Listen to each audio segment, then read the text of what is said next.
5 மாதமும் கர்த்தர் நம்மை கிருபையாய், தயவாய், அன்பாய், அவருடைய காருண்யத்தினால் நம்மளை பத்திரமாய் பாதுகாத்து வந்து வழி நடத்தின தேவன் இந்த 6ஆம் மாதமும் உங்களையும் என்னையும் ஜாக்கிரதையாய், இன்னும் மேன்மையாய், இன்னும் அவருடைய கிருபையினால் நம்மளை வழி நடத்த அவர் போதுமானவராய் இருக்கிறார், வல்லமை உள்ளவராய் இருக்கிறார். ஆமீன். இந்த 6வது மாதமும் கர்த்தர் அவருடைய பிள்ளைகளுக்கு என்ன வாக்குத்தத்தத்தை ஆசீர்வாதத்தை பிட்டு தர அவர் விரும்புகிறார் என்று நாம் பார்ப்போமானால், வேதத்துல மீகா 2ஆம் அதிகாரம் 13ஆம் வசனத்தை எடுத்துக்கொள்வோம். தடைகளை நீக்கி போடுகிறவர் அவர்களுக்கு முன்பாக நடந்து போகிறார். அல்லேலூயா. எல்லார் வாழ்க்கையில இன்னைக்கு ஏதோ ஒரு தடை இருக்கு இல்லையா? திருமண வயது அடிச்சா என் பிள்ளைங்களுக்கு இன்னும் கல்யாணம் நடக்கல, எல்லாம் ரெடியா இருக்க, ஏன் தடை? வேலை கிடைக்கலையே, வேலையில ப்ரொமோஷன் கிடைக்கலையே, நம்ம ஏதோ ஒரு வீடு கட்டணும், ஒரு வண்டி வாங்கணும், ஏதோ ஒரு பிசினஸ் ஸ்டார்ட் பண்ணணும், கர்ப்பத்தின் கனி தடையா இருக்குது.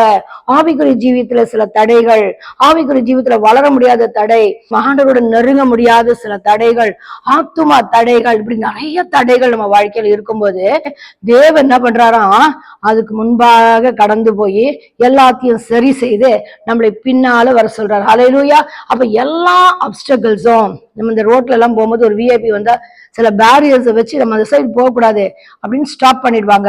நம்ம சிக்னல்ல பாருங்க, சில நேரத்துல நம்ம கிளம்பலான்னு போது போகக்கூடாதுபடி ஒரு ரெட் சிக்னல் வந்து என்ன சொல்லும், ஸ்டாப். அப்போ சில இடங்கள்ல நம்மளுக்கு என்ன காரியங்கள் தடையா இருக்குது, தாமதமா இருக்குது இல்லையா? அப்ப இந்த மாதம் நாம் ஆராதிக்கிற தெய்வம் நம்மை பார்த்து என்ன சொல்கிறார், தடைகளை நீக்கி போடுகிறவர். கர்த்தராகிய இயேசு கிறிஸ்துக்கு ஒரு பேருங்க, தடைகளை நீக்கி போடுகிறவர், தடைகளை தகர்க்கிறவர். அப்போ இதுவரைக்கும் நம்மளுக்கு வாழ்க்கையில தடைகளை எடுத்து போடுறது யாருமே இல்லையே, இந்த தடைக்கு நான் என்ன செய்யணும், என்ன பரிகாரம் அப்படின்னு நம்ம ரொம்ப என்ன பண்ணுவோம், அதை பத்தி நம்ம ரொம்ப வரி பண்ணுவோம்ல. இன்னைக்கு நம்மை பார்த்து ஆண்டவர் சொல்றார், நான் பயங்கரமான பராக்கிரமசாலி, நான் வல்லமை உள்ள தெய்வன். நான் இந்த மாதம் முன்பாக கடந்து போய் எதெல்லாம் கோணலா இருக்கு, எதெல்லாம் தடையா இருக்கு, எதெல்லாம் உன்னால அதை நகர்த்த முடியாம எதெல்லாம் ஸ்டபானா நிக்குது, அந்த தடையா இருக்கிறத எல்லாம் தடை கற்களையும் நான் எடுத்து போட்டு உன் வாழ்க்கையில எது தாமதமாய் கொண்டிருக்கிறதோ அது எல்லாம் நடத்தும்படியாக தேவன் இந்த மாதத்துல நமக்கு முன்பாக கடந்து போகிறேன்னு சொல்றாரு. எத்தனை பேரு வாங்க ஏசப்பா, என் பிள்ளைகளுடைய வாழ்க்கையில, என் பிசினஸ்ல, என் ஊழியத்துல, என் தனிப்பட்ட ஜீவியத்துல சில பேர் பலவீனமா இருக்கிறீங்களா, வியாதிகள் மத்தியில இருக்கிறீங்களா?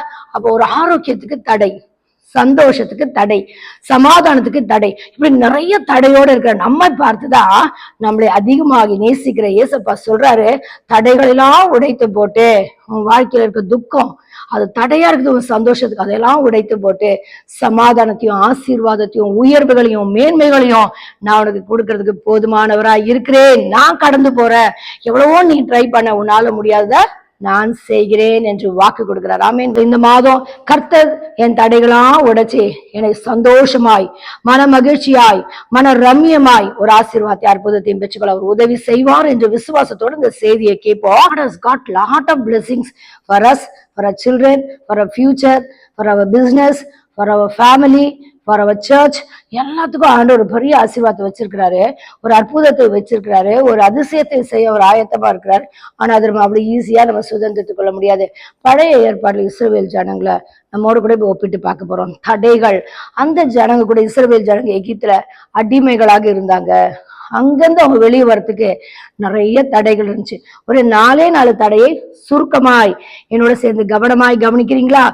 முதல்ல அந்த ஜனங்க அடிமைகளாக இருந்தாங்களா எகிப்து தேசத்துல, பார்வோனுக்கு கீழே. அப்போ அவங்க எப்படியாவது அந்த இடத்துல வரணும்னு ரொம்ப போராடினாங்களாம். பெருமூச்ச கர்த்தர் சந்ததியில போய் எட்டுச்சா.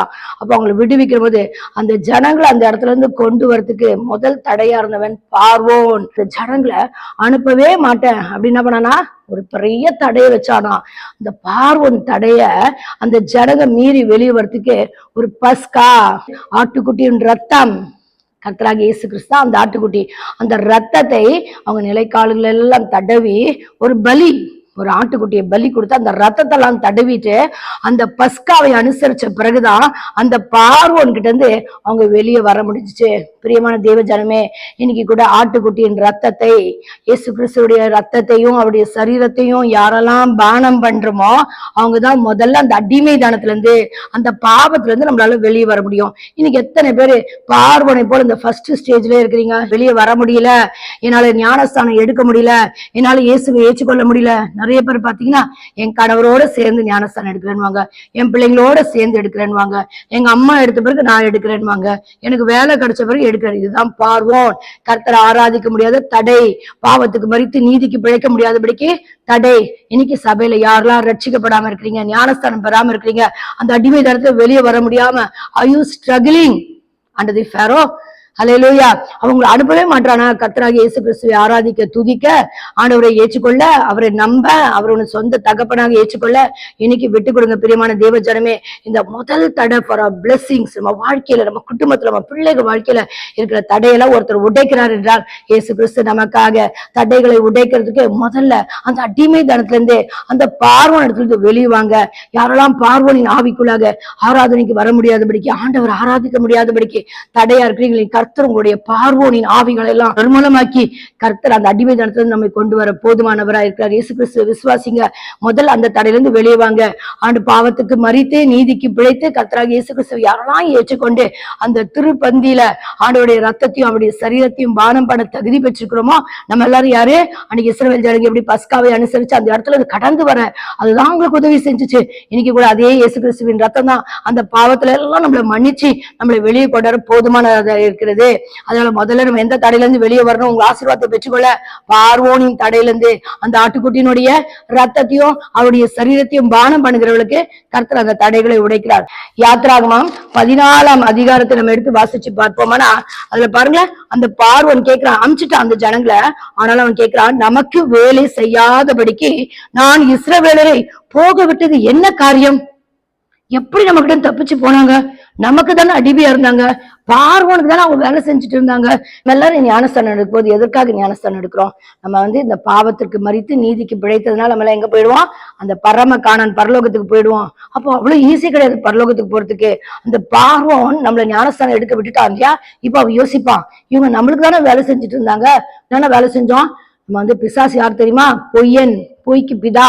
அப்போ அவன் பொய் பேசும்போது நம்ம பொய் பேசும்போது அவனுக்கு வேலை செஞ்சோம். நம்ம விக்கிரகங்களை வணங்கி இருக்கும் போது அவனுக்கு வேலை செஞ்சுட்டு இருந்தோம். பிசாசானவன் இந்த உலகத்துல நம்மள எல்லாரும் என்ன பண்றான்? அடிமையாய் பொய் பேச, திருட, பொறாம கொள்ள, கோபம் கொள்ள, எரிச்சல் கொள்ள, நிறைய கெட்ட காரியங்களை செய்ய அவன் அடிமையா நம்மளை வச்சிருக்கும் போது எப்படியாவது கர்த்தர் என்ன பண்ண, அடிமை தனத்துல இருந்து வெளியே கொண்டு அந்த பாவத்துக்கு மரித்து நீதிக்கு பிழைக்க ஆண்டவரை ஏற்றுக்கொண்டு எப்படியாவது என் பிள்ளைங்க பரலோகத்துக்கு வரணும் அப்படின்னு அவனுக்கு என்ன பண்ணார்? ஆண்டவரே பார்வோன்ல இருந்து கொண்டு வந்தார். அடுத்தது அங்க எங்க வந்தாங்க ஜனங்க? ஸ்ட்ரெயிட்டா கானானுக்கு போவே இல்ல. அடுத்தது செங்கடல். செங்கடல்ல செத்து போயிடுவோமே. பின்னாடி திரும்பி பார்த்தா பார்வோன் சும்மா வரலையாங்க, ரதங்கள், குதிரைகள், ரத வீரர்கள், அப்படின்னு நிறைய பெரிய ஆயுதங்களோட ஒரு பெரிய ஆர்மியே பின்னாடி தோர்த்ததான். முன்னாடி போனா செங்கடல்ல செத்து போயிடுவோம், பின்னாடி பார்த்தா இந்த பார்வோனுடைய ரதங்களும் குதிரைகளும் அவருடைய ஆர்மியில செத்து போயிடுவோம். இந்த ரெண்டு சைடு போறதுக்கு வழியே கிடையாது. அப்ப இந்த இஸ்ரவேல் ஜனங்க கேக்குறாங்களா, எங்களுக்கு எகிப்துல பிரேத குழி இல்லைன்னா இங்க கொண்டு வந்த, அப்ப எந்த நிலைமையில நிக்கிறோம்? அடுத்தது ஞானஸ்தானம் எடுத்து ஒரு போராட்டம் வரும், செத்து போயிடலாமா? எல்லாரும் அந்த ஸ்டேஜை கடந்து வந்திருப்போம்ல, இனிமேல் எனக்கு உயிர் வாழ இஷ்டம் இல்ல, ரொம்ப கஷ்டப்படுத்துறான் அந்த சத்ரு அப்படின்னு செத்து போலான்னு ஒரு ஸ்டேஜ் இருக்கும். அதுதான் செங்கடல், வாழவே வழியில. அப்ப ஆண்டவர் சொல்வாரு, 14 வாசிப்பாருங்க, உன் பிரச்சனை இன்னைக்கு யாரெல்லாம் இந்த செங்கடல் கிட்ட நிக்கிறோமோ உங்களை பார்த்துதான் அந்த தடைக்கு ஆண்டவர் சொல்றாரு, நீ சும்மா இரு, இந்த செங்கடலை நான் பிளக்குறேன், நீ அதுல அருமையா நடந்து போ.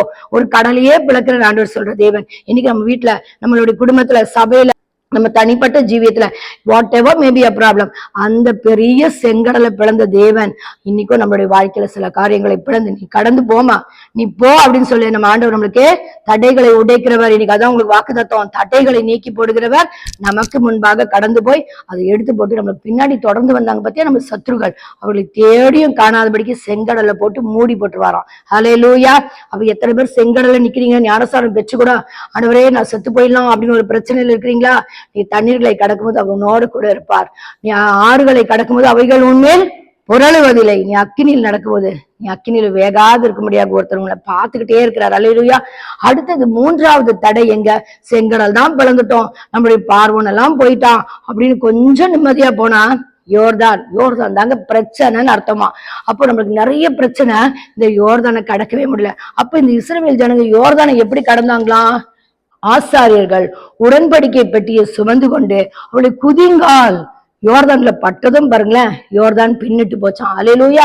உங்களுடைய பிரச்சனைகளை உங்க பாஸ்டர்ஸ் கிட்ட, உங்க ஆசாரியர்கள் கிட்ட, உங்க ஊழியக்காரர்கிட்ட போய் சொல்லுங்க. பைபிள்ல இருக்கிற இந்த உடன்படிக்கை பெட்டியில இருக்கிற அந்த சத்தியத்தை சொல்லி நம்முடைய பிரச்சனையில இருந்து அவங்க நம்ம என்ன பண்ணுவாங்க, தீர்வு கண்டு அந்த பிரச்சனை பின்னிட்டு போகும்படியாக இயேசுவின் நாமத்தினால் ஆமென். இன்னைக்கு யாரெல்லாம் யோர்தான் முன்னாடி நிக்கிறீங்க, ஐயோ இந்த பரம காணானை காண முடியாது, நான் வாழ்க்கையில முன்னுக்கு வர முடியாதபடிக்கு இந்த யோர்தான் எனக்கு தடையா இருக்கு. வேதத்துல பார்க்கிறோம், யோர்தானை கடக்காமல் பிரச்சனைன்னு சில பேர் யோர்தானுக்கு அக்கறையிலேயே இருந்துட்டாங்களாம். ஆம் பிரியமான தேவஜனமே, சில பேர் பாருங்களேன், பார்வோன் கிட்ட இருந்து வெளியே வந்திருப்பாங்க, ஞானஸ்தானம் எடுத்துட்டு இருப்பாங்க. அதுக்கப்புறம் செங்கடலை கர்த்தர் பிளந்து விட்டவர் செங்கடல் தான் நீங்க வந்துட்டு இருப்பீங்க. ஆனா பிரச்சனை இந்த யோர்தான், அதுக்கப்புறமா நிறைய பேர் என்ன ஆயிட்டு இருப்பீங்க, பின்மாற்றத்துல போயிட்டு இருப்பாங்க. நம்ம நிறைய பேரை கேட்கிறோம், ஏன் சபைக்கு வரமாட்டீங்க, ஏன் முன்னாடி மாதிரி உற்சாகமா இல்லை, என்ன சொல்றாங்க தெரியுமா, பிரச்சனை, வீட்டுல பிரச்சனை, வீட்டுல பிரச்சனை, சபையில பிரச்சனை, வேலை செய்யற இடத்துல பிரச்சனை, என் குடும்பத்துல பிரச்சனை, பிள்ளைகளால பிரச்சனை தான் யோர்தான். அப்ப இந்த யோர்தானை எப்படி கடக்கணும், ஆசாரியர்கள் உடன்படிக்கை பெட்டியை சுமந்து கொண்டு வந்தபோது குதிங்கால் பட்டதும் யோர்தான் பின்னிட்டு போச்சான். ஆமென். இன்னைக்கு கூட உங்க பிரச்சனை எல்லாம் பின்னிட்டு போனோம்னா இந்த உடன்படிக்கை பெட்டியை சுமங்க, இந்த வார்த்தையை படிங்க. இந்த வார்த்தை அந்த யோர்தானை பின்னிட்டு போக செய்யும். உங்க ஆசாரிகள், உங்க ஊழியக்காரர்கள் உங்களுக்காக ஜெபிக்கும் போது பாருங்களேன், அந்த யோர்தான் போன்ற பிரச்சனைகளாம் இயேசுவின் நாமத்தினால கடந்து போகும். உன்னுடைய ஊழியக்காரால கடந்து போகாது. ஊழியக்கார் கர்த்தருக்கு முன்பாக நின்று உனக்காக அவங்க திறப்புல நிற்பாங்க. உங்க ஊழியக்காரர்கள் உங்களுக்காக திறப்புல நின்று உன் பிரச்சனைக்காக ஜெபிக்கும் போது பாருங்களேன், உங்களுடைய பிரச்சனைகள்லாம் யோர்தானை போல பின்னிட்டு போயிடும். எத்தனை தடைகள் பார்த்தோம். ஃபர்ஸ்ட் பார்வோன் பிசாசு நம்மள ஆண்டுக்குள்ள வரவே விடாதபடிக்கு அவனுக்கு அடிமையா. எத்தனை பேர் டிவிக்கு அடிமையா இருந்தீங்க, எத்தனை பேர் வேலை வேலை வேலைன்னு அடிமையா இருந்தோம், எத்தனை பேர் பணம், உலக ஆசை, இதெல்லாம் நம்ம இருந்தோம் இல்லையா. அவனுக்கு அடிமையில இருந்து ஆண்டு வெளியே கொண்டாந்து பார்வன்றது வெளியே கொண்டாந்தாரு. அடுத்த தடைகள் என்ன கொண்டாந்தாரு, வந்த உடனே செங்கடல், செத்து போயிடலாம் போல சூழ்நிலைகள், வெக்கம், அவமானம், நிந்த, கஷ்டம் எல்லாம் இருந்துச்சு. அதுல இருந்து ஆண்டு உங்களை நம்மள எல்லாம் வெளியே கொண்டாந்தாரு. அடுத்தது பார்த்தா பிரச்சனை, பிரச்சனை எப்போ பார்த்தாலும் யோர்தான் முன்னாடி நின்றுட்டு அழுதுகிட்டே இருக்கிறது. இன்னைக்கு நம்மள எல்லாரும் யோர்தானை கர்த்தர் கிருபை செய்தாரா. அப்ப மூன்றாவது தடையை உடைச்ச பிறகு என்ன வந்துச்சு, எரிகோ, ஒரு பெரிய எரிகோ கோட்டை. அப்ப அந்த இடத்துல அந்த தடையை, அந்த கானான்குள்ள போக முடியாதபடிக்கு இந்த தடைய அந்த ஜனங்க என்ன பண்ணாங்க, இந்த இடத்துல மோசே கிட்ட சொன்னது போல, நீ சும்மா இரு, நானே உனக்காக கடலை பழக்கிறேன்னு சொல்லும்போது அந்த கோட்டைய ஆண்டவர் விட செய்ய சொல்ல, நீ எல்லாரும் வா. நீங்க நல்ல எக்ஸ்பீரியன்ஸ் ஆயிட்டீங்களா, பிரச்சனை மேல பிரச்சனை பார்த்து ஜெபிச்சோம், எத்தனை பிரச்சனைகளை மேற்கொண்டோம், சில பிரச்சனைகளை தோத்து போயிட்டோம், சில பிரச்சனைகளை ஜெயித்தோம். அதே மாதிரிதான் இன்னைக்கு கூட இந்த செங்கடல் கடந்து யோர்தானை கடந்து இன்னைக்கு எரிகோ கோட்டைக்கு முன்பாக நிக்கிறீங்களா, வெறும் துதியாங்க, நல்லா துதி. ஆண்டவரை சுத்தி சுத்தி வந்து துதி துதி துதிதான் என்னது, ஆண்டவரை பாடுங்க. என் வாழ்க்கையில் ஆண்டவரே பார்வன் கிட்ட அடிமையா இருந்தப்பா, எப்ப பார்த்தாலும் உலக ஆசை, சிற்றின்பம், என்னென்னமோ சொல்றாங்களே, பெண்ணாசை, பொன்னாசை, நகாசை, இப்படி நிறைய ஆசைலாம் இருந்துச்சு. அதெல்லாம் விட்டு ஆண்டவர் தான் என் ஆசை, நான் மாறிட்டேன்ல. அப்ப அந்த பார்வன் கிட்ட இருந்து என்ன வெளியே கொண்டாந்தீங்க. செங்கடல்ல இருந்து எனக்கு உயிரே போற மாதிரி பிரச்சனைகள்லாம் வரும்போது, நம்ம செத்து போயிடலான்ற பிரச்சனை எல்லாம் இருக்கும்போது, அவமானங்கள் நிந்தைகள்லாம் இருக்கும்போது என் கூட இருந்து செங்கடல்ல இருந்து என்னை வெளியே கொண்டு வந்தீங்களே. அதுக்கப்புறம் பெரிய யோர்தான் போல பிரச்சனைப்பா, அந்த பிரச்சனையில இருந்து கொண்டு வந்தீங்களே. இன்னைக்கு ஆண்டவர் சொல்ல, இது எல்லாத்தையும் உனக்கு கொண்டு வந்து, இப்ப நீ நல்ல பிராக்டிஸ் ஆயிட்டல, உனக்கு நல்ல பயிற்சி கிடைச்சிருச்சுல, அப்ப நீ என்ன பண்ணி இப்போ துதிக்க ஆரம்பி. அதெல்லாம் சொல்லி சொல்லி துதி. என் பிள்ளைங்க பிரச்சனையை கர்த்தர் மாற்றி போட்டுட்டீங்களே, என் வேலை ஸ்தலத்துல இருந்து பிரச்சனையை மாற்றி போட்டுட்டீங்களே, என் கடன் பிரச்சனை இருந்து மாற்றி போட்டுட்டீங்களே, இந்த மாசம் எனக்கு ஒரு தேவை வந்துச்சு, அந்த தேவையை உண்மை நோக்கி பார்க்கும்போது எனக்கு கொடுத்தீங்களே ஏசப்பா. ஆண்டவரே, நான் யார்ட்டையும் போய் கேட்காதபடிக்கு என் சத்துருக்கள் எனக்கு முன்பாக மண்டிட்டு போகும்படியாக, இச்சகம் பேசி அடங்கும்படியாக என் தலையை உயர்த்தினீங்களே அப்படின்னு ஆண்டவரை சொல்லிக்கிட்டே இருங்களே. இந்த எரிகோ போன்ற தடையும் கர்த்தர் உடைத்து கர்த்தர் ஆசீர்வாதங்களை சுதந்திரத்துக்குள்ள கர்த்தர் நம்மளுக்கு கிருபை செய்வார். ஹல்லேலூயா. விசுவாசிக்கிறீங்களா? எல்லாம் தடையும் உடைக்க ஒருவராகிய இயேசு கிறிஸ்துவால் தாங்க முடியும். அந்த பரிசுத்த ஆவியானவரால் தான் முடியும். உங்களால என்னால முடியாது, நம்ம படிப்பால முடியாது, நம்முடைய பணத்தினால முடியாது, சொந்த பந்தத்தினால முடியாது, சுய முயற்சினால முடியாது, வாய் பலத்தினால முடியாது, எதனாலையும் முடியாதுன்னு சொல்றோம். ஆனா இயேசுவால முடியுமா? ஏன்னா வேதம் சொல்லுது, என் தேவனால கூடாத காரியம் ஒன்றுமில்லை. Nothing is impossible for my Lord, everything is possible. இதை சொல்லி சொல்லி இன்னைக்கு என்ன பண்ணுங்க, இந்த மாதத்து தடைகளை உடைக்கிறவர் எனக்கு முன்பாக போறேன்னு சொன்னீங்களே சப்பா, இந்த தடையை உடைங்க. ஒருவேளை நீங்க பார்வன்கிட்டே மாட்டிட்டு இருக்கீங்களா, இன்னும் ஞானஸ்தானம் எடுக்காம, ரட்சிக்கப்படாம, இயேசுவை ஏற்றுக்கொள்ளாம அந்த இடத்துல பாவத்துக்கு அடிமையா இருக்கிறீங்களா, இன்னைக்கு ஆண்டு நம்மளோட கூட பேசுறாரு இல்லையா. அப்ப நீங்க பார்வன்ல இருந்து வெளியே வர, செங்கடல்ல இருந்து வெளியே வர, யோர்தான்ல இருந்து வெளியே வர, எரிகோ கோட்டை விழ கர்த்தர் நம்மளுக்கு கிருபை செய்வார். ஆம்பிரியமான தேவ ஜனமே, என் வாழ்க்கையில கூட இந்த 4 தடைகளை நான் சந்தித்த அந்த 4 தடைகளையும் கர்த்தர் உடைத்து என்னை அதுல இருந்து வெளியே வர வைத்தார். நான் கத்தோலிக்க குடும்பத்தை சேர்ந்தவள். நான் நிறைய விக்கிரகங்களையும் எல்லாம் தெய்வத்தையும் தெய்வம் என்று வணங்கி கொண்டிருந்தேன். பார்வோன் கீழே அடிமையா தான் இருந்தேன். ஆனா ஆண்டவர் பாருங்களேன், அந்த டிவி, அந்த உலகம், அந்த ஆசை, இந்த வேலை, அந்த பணம், அது மேலேயா மோகமா இருந்த என்ன ஆண்டவர் அந்த பார்வோன் அந்த அடிமைதனத்தை அந்த வெளியே கொண்டு வந்தார். அதுக்கப்புறம் செங்கடல் போல பிரச்சனைகள் எனக்கு நிறைய வந்தது. அப்போ நம்ம உயிரோடு இருக்கக்கூடாது, எனக்கு அவமான வெக்கலாம் தாங்க முடியாது, நான் தோத்து போயிடுவேணும் அப்படின்னு நினைக்கும் போது ஆண்டவர் எல்லா காரியத்தையும் எனக்கு ஜெயத்தை கொடுத்து அந்த செங்கடல்ல இருந்து என்னை வெளியே கொண்டு வந்தார். யோர்தானை போல எப்ப பார்த்தாலும் பிரச்சனைகள் இல்லையா, சபையில பிரச்சனை, ஊழியத்துல பிரச்சனை, ஊழியக்காரால பிரச்சனை, இப்படி நிறைய பிரச்சனைகள் வரும்போது அந்த யோர்தான் வந்து என்னை வெளியே கொண்டு வந்தார். இந்த நாள்ல எரிகோ போல பிரச்சனைகள் எத்தனை இருந்தாலும் அவை எல்லாத்தையும் தகர்த்து போட ஆண்டவரை துதிக்க, நல்லா துதிக்க எனக்கு பலன் தந்தார். அம்பிரியமான தேவஜனமே, நீங்க கூட பாருங்களேன், இன்னைக்கு இந்த 4 தடவை வாழ்க்கை வந்து வெளியே வந்திருக்க. You will feel the presence of God. ஆண்டவர் உங்களோட கூட இருந்து உங்களை ஒவ்வொரு நாளும் அற்புதங்களையும் அதிசயங்களையும் காண கர்த்தர் கிருபை செய்வார். இன்னைக்கு இயேசுவை ஏற்றுக்கொள்ளுங்க. இயேசு உங்க வாழ்க்கையில் இருக்க தடைகளா உடைச்சு நீங்க எது ரொம்ப நாளும் வாழ்க்கையில நடக்காம இருக்குதோ அதை நடக்க இந்த மாசத்துல பாருங்க ஒரு கிருபை செய்வார். உடைக்கிறவர் என் கர்த்தராகிய இயேசு கிறிஸ்து. அப்பா, எனக்கு முன்பாக, என் பிள்ளைகளுக்கு முன்பாக, ஆண்டவரே என்னுடைய சபையில, என் ஊழியத்துக்கு முன்பாக, எல்லா இடத்துல என் தேவன் நீங்க முன்னாடி போங்க ஏசப்பா.